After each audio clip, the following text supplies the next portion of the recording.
Felicity Figueroa, and I am a parent here in Irvine. And I'm going to read today from one of the Harry Potter books. My children love the Harry Potter books.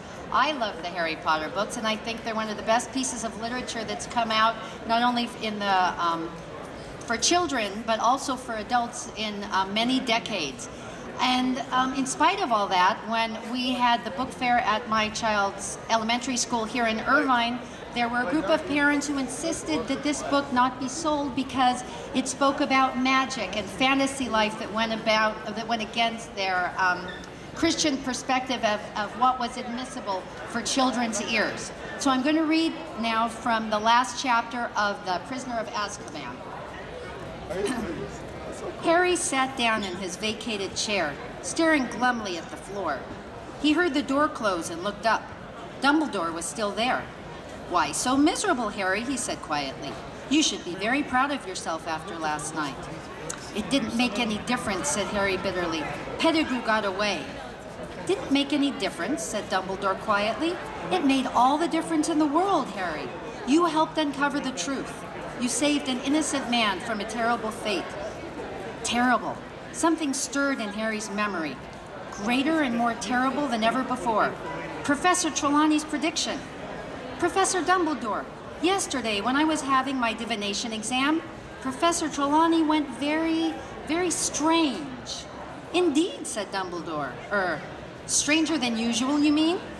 "Yes. Her voice went all deep and her eyes rolled, and she said Voldemort's servant was going to set out to return to him before midnight. She said the servant would help him come back to power." Harry stared up at Dumbledore. "And then she sort of became normal again, and she couldn't remember anything she'd said. Was she making a real prediction?" Dumbledore looked mildly impressed. "Do you know, Harry, I think she might have been," he said thoughtfully. "Who'd have thought it? That brings her total of real predictions up to 2. I should offer her a pay raise." "But," Harry looked at him aghast, "how could Dumbledore take this so calmly?" "But I stopped Sirius and Professor Lupin from killing Pettigrew. That makes it my fault if Voldemort comes back." "It does not," said Dumbledore quietly. "Hasn't your experience with the Time Turner taught you anything, Harry?